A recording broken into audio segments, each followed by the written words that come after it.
तो हम लगन चार्ट में बुध, चंद्र और केतु के कंजक्शन के लिए लगातार विचार कर रहे थे और ये अब आपके लिए अंतिम वीडियो होगी। इस वीडियो में हम 12वें भाव के लिए चर्चा कर रहे हैं। मान लेते हैं किसी जातक का ऐसा जो कंजक्शन है अगर 12वें भाव में बन रहा है तो इस पर आपको किस तरीके से विचार करना चाहिए। यहाँ पे सबसे पहले आपको यही देखना होगा कि बुध, चंद्र और केतु हैं, तो यहाँ आपके ये कौन कौन से भाव के स्वामी हैं, स्पेशली चंद्रमा और बुध, और उन भावों के लिए आप किस तरीके से सोचते हैं, किस तरीके से प्लान करते हैं। क्योंकि ये तीनों का जो कंजक्शन होगा उसमें केतु जो चंद्रमा और बुध हैं उनकी एनर्जी को अपनी तरफ खींच रहे हैं या वो अवशोषित कर रहे हैं उनकी एनर्जी को। तो आपको चंद्रमा को लेकर बहुत ज़्यादा कन्फ्यूजन रहेगा और बुध को लेकर भी। इसलिए आपको अपने मन को बहुत ज़्यादा स्थिर करने या मन को बहुत ज़्यादा स्टेबल करने के लिए बहुत ज़्यादा मेहनत करनी पड़ सकती है। आपको इसी तरीके से बुध के लिए भी काफ़ी ज़्यादा कन्फ्यूजन क्रिएट होगा, स्पेशली अपनी बुद्धि, अपने विचारों पर आपको उतना ज़्यादा ट्रस्ट नहीं रहेगा। 12वां घर ऐसा ही घर है जहाँ पर आप बहुत ज़्यादा एकांत प्रिय हो जाएंगे इस कंजक्शन के होते हुए। ये कंजक्शन आपको आध्यात्मिक रूप से बहुत अच्छी अंतर्दृष्टि और सोच दे सकता है, लेकिन उस अंतर्दृष्टि या सोच पर आप कितने लंबे समय तक टिके रह सकते हैं ये आपको बहुत ज़्यादा कन्फ्यूजिंग लगेगा। 12वें भाव में ये कंजक्शन आपके रिश्तों पर तो इम्पैक्ट डालेगा ही, आपके कैरियर, बाकी आपके आर्थिक स्थिति और आपके खर्चों पर भी। तो ऐसा हो सकता है कि आपका जो मन है और आपका जो दिल है कहीं ना कहीं, या जो दिमाग है, उसके बीच में बहुत ज़्यादा असमंजस की स्थिति बन सकती है ये कंजक्शन के होते हुए। और आप अपने खर्चों को प्लान करने, आप अपने रूटीन को प्लान करने या अपनी अर्निंग वगैरह को प्लान करने में बहुत ज़्यादा कठिनाई महसूस कर सकते हैं। इस प्रकार का कंजक्शन आपको बहुत ज़्यादा ओवर थिंकिंग और फ्रस्ट्रेशन दे सकता है। साथ ही साथ इसकी वजह से आपका जो चंद्रमा है, यहाँ पे चंद्रमा किस प्रकार की स्थिति में है, चंद्रमा क्या बुध के बहुत ज़्यादा क्लोज है या चंद्रमा यहाँ केतु के बहुत ज़्यादा क्लोज है, क्योंकि वैसे भी चंद्रमा किसी भी अन्य ग्रह से बहुत तेज़ी से प्रभावित होने वाला ग्रह है। इसलिए चाहे चंद्रमा केतु के ज़्यादा क्लोज होगा, चाहे चंद्रमा बुध के ज़्यादा क्लोज होगा, यहाँ केतु का जो प्रभाव है चंद्रमा पर वो पड़े बिना नहीं रह सकता। तो चंद्रमा की वजह से अब निश्चित तौर पे आपके अंदर एक अलग प्रकार की अंतर्दृष्टि डेवलप हो सकती है, बट उसकी पहचान कर पाने या उस पर बहुत ज़्यादा विश्वास कर पाने में आप असमर्थ हो सकते हैं। चंद्रमा की इस स्थिति की वजह से अब चंद्रमा आपके चार्ट में जिस भाव के स्वामी हैं उस भाव को लेके आप बहुत ज़्यादा ओवरथिंकिंग करेंगे, उस भाव को लेके आप काफ़ी ज़्यादा कन्फ्यूजन में भी रहेंगे।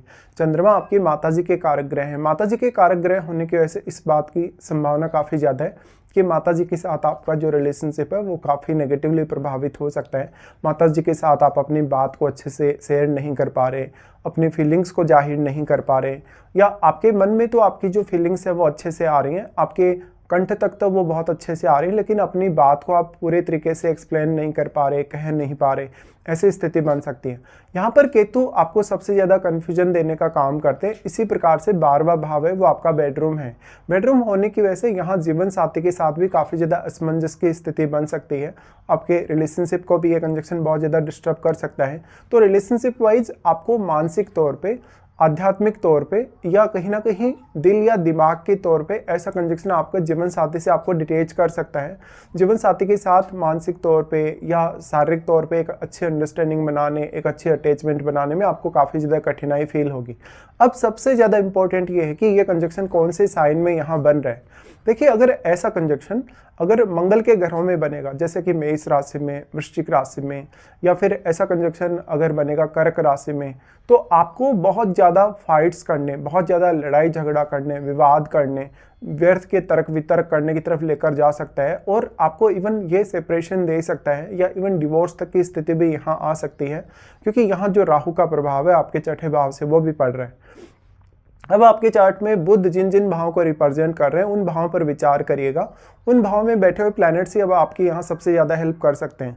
बुध की 12वें भाव में प्लेसमेंट होने से बुध आपके चार्ट में जिन भावों के स्वामी होंगे उन भावों को लेके आपके मन में बहुत ज़्यादा कन्फ्यूजन रहेगा।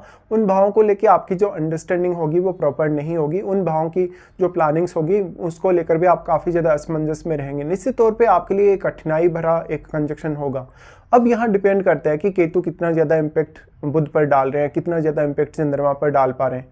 तो बुध यहाँ कितना हद तक प्रभावित हो रहा है, बुध की स्वयं की स्थिति यहाँ कैसे है। वैसे तो जो केतु हैं वो बुध की भी एनर्जी को एब्जॉर्ब करेंगे, बट बुध अगर यहाँ पर वक्री ना हो, कुछ हद तक आपको हेल्प मिल सकती है अगर बुध यहाँ बहुत ही स्ट्रांगली बैठे हैं। इसी तौर पे बुध अगर वक्री हो जाते हैं तो उस पर जो केतु का प्रभाव है वो काफ़ी ज़्यादा बढ़ जाएगा। तो इस प्रकार के कंजक्शन में सबसे ज़्यादा जो आपको बल देना चाहिए बुध और आपको चंद्रमा पर बल देना चाहिए, दोनों को आपको स्ट्रॉन्ग करना चाहिए, दोनों के लिए आपको रेमेडीज़ को फॉलो करना चाहिए। बट अगर बुध वक्री हो तो बुध के लिए आप रेमेडीज़ फॉलो ना करें तो ज़्यादा अच्छा है। इस प्रकार का जो कंजक्शन है आपको अर्ली एज में ही बहुत कुछ दे सकता है ज्ञान या अध्यात्म के मामले में, बट वो सबको लेकर आप बहुत ज़्यादा कन्फ्यूजन में रहेंगे। इसलिए यहाँ पर बहुत ज़्यादा अस्पष्टता की स्थिति होगी। आपकी लाइफ में जो कुछ भी आप चाहते हैं, जो कुछ भी आप पाना चाहते हैं, करना चाहते हैं, उसको लेकर आप काफ़ी ज़्यादा कठिनाई फील करेंगे। तो बहुत सारे ऐसे निर्णय आपके जिनमें आप बहुत ज़्यादा अपने आप को इन्वॉल्व तो महसूस कर रहे हैं, जिनके लिए अपने आप को आपने बहुत ज़्यादा समय भी दिया है, आपने सब कुछ किया है, आपने मानसिक या शारीरिक तौर पे या बौद्धिक तौर पे बहुत ज़्यादा मेहनत की है, लेकिन इसके बावजूद भी जो एंड का रिजल्ट है या जो अंतिम रिजल्ट है वो खोज पाने में या उसको प्राप्त कर पाने में, उसके बावजूद भी आप बहुत ज़्यादा कन्फ्यूजन की स्थिति में हैं। अब जो यहाँ पे आपके चार्ट में बुध जिन जिन भावों को रिप्रेजेंट कर रहे हैं, उन भावों को देखिए, उन भावों में बैठे हुए प्लैनेट्स को देखिए कि वह प्लैनेट्स आपको किस प्रकार से यहाँ मदद कर सकते हैं। यहाँ पे जो बुध और चंद्रमा का जो दृष्टि है वो आपके 6th हाउस पे होगा। अब 6th हाउस में क्योंकि राहु स्थित होंगे तो राहु कुछ हद तक आपको यहाँ 6th हाउस से जुड़े मामलों में हेल्प जरूर कर सकते हैं। इवन राहु आपके कैरियर के लिए भी आपको काफ़ी ज़्यादा हेल्प कर सकते हैं। बट इंपॉर्टेंट ये है कि यहाँ जो चंद्रमा है आपके वो काफ़ी डिस्टर्ब हो चुके हैं। चंद्रमा यहाँ केतु के साथ मिलकर ग्रहण दोष का निर्माण कर रहे हैं, इसलिए अगर राहु आपको हेल्प करेंगे भी तो भी उस हेल्प का आपको उतना ज़्यादा फायदा नहीं मिल पाएगा। तो अब आप कितना ज़्यादा अपने कैरियर को स्टेबल रख पाते हैं, आप अपनी रूटीन लाइफ को किस तरीके से फेस करते हैं, अपनी लाइफ में जो स्ट्रगल है, जो आपके कोई भी बाधा है, समस्या, उसको किस तरीके से फेस करते हैं, ये बहुत ही इंपॉर्टेंट हो जाएगा। यहाँ पे अब जो छठे घर में राहु के साथ बैठा ग्रह है वो भी आपकी इसी प्रकार से हेल्प कर सकता है। बट आपको ये देखना होगा कि कौन कौन से ऐसे ग्रह हैं जो आपके 12वें घर पे अपनी दृष्टि डाल रहे हैं, या फिर 12वें घर में कोई अन्य प्लैनेट अगर इनके साथ बैठेगा तो वो भी केतु और इनसे प्रभावित हुए बिना नहीं रह सकता। निश्चित तौर पर आपके चार्ट में अब बुध जिन भावों के स्वामी होंगे उन भावों के लिए आपको बहुत ज़्यादा स्टेबिलिटी की आवश्यकता है। साथ ही साथ आपको अपने रिश्तों में कन्फ्यूजन दूर करने की आवश्यकता होगी। यहाँ पे अब क्योंकि इनका जो दृष्टि है वैसे तो 6th हाउस पे ही दृष्टि पड़ रहा है, बट जो अन्य ग्रह आपके 12th हाउस को प्रभावित कर रहे हैं उनको देखिएगा, वही ग्रह हैं जो आपको कुछ हद तक यहाँ सपोर्ट कर सकते हैं। अब इसके साथ साथ आपका जो 12th हाउस का लॉर्ड है उसकी भूमिका यहाँ काफ़ी ज़्यादा बढ़ जाती है। इस प्रकार का जो कंजक्शन है वास्तव में आपके कैरियर में बहुत ज़्यादा स्टेबिलिटी नहीं ला पाएगा। वास्तव में आपको बहुत ज़्यादा लाइफ में अस्थिरताओं का सामना करना पड़ेगा। आप अपने खर्चों को, अपने अर्निंग्स को बहुत अच्छे से प्लान नहीं कर सकेंगे और लाइफ में जो कुछ आप पाना चाहते हैं, जिस साइड आप जाना चाहते हैं, उसको छोड़कर आप कहीं ना कहीं दूसरे मार्ग की तरफ भटक जाएंगे।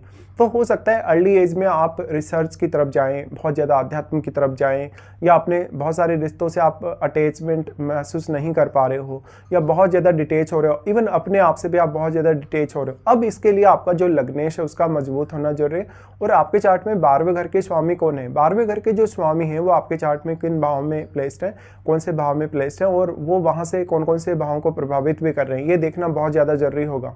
ज़्यादातर केस में अगर ये कंजक्शन आपके बृहस्पति के घरों में बनेगा, जैसे धनु राशि में, मीन राशि में, तो आपके लिए आध्यात्मिक रूप से मार्ग प्रशस्त करेगा, आध्यात्मिक रूप से आपकी लाइफ को काफ़ी ज़्यादा आप डेवलप कर सकते हैं। बट अगर मंगल के घरों में ये बनेगा या चंद्रमा के घर में बनेगा तो ये आपको बहुत ज़्यादा फ्रस्ट्रेट करेगा, बहुत ज़्यादा कंफ्यूज करेगा। साथ ही साथ आपकी मेमोरी लॉस का भी यहाँ पर आपको डर रहेगा, या जो भी आप में बुद्ध से रिलेटेड स्किल्स रहेंगे, आप कितने ही ज़्यादा तर्कशील हैं, बुद्धिमान हैं, कितने ही ज़्यादा इंटेलिजेंट हैं, बट वो सब आपके काम नहीं आने वाला, क्योंकि उस एनर्जी को या उस क्षमता को यहाँ केतु ने छीन कर दिया। निश्चित तौर पे अब आपको अन्य ग्रहों की मदद की आवश्यकता यहाँ होगी। तो अब आपको देखना होगा कि क्या वास्तव में इनमें से आपको किसी की महादशा भी है। अगर आपको महादशा हो तो ये सारे के सारे प्रभाव या ये परिणाम आपके सामने और भी ज़्यादा स्ट्रांगली आ सकते हैं।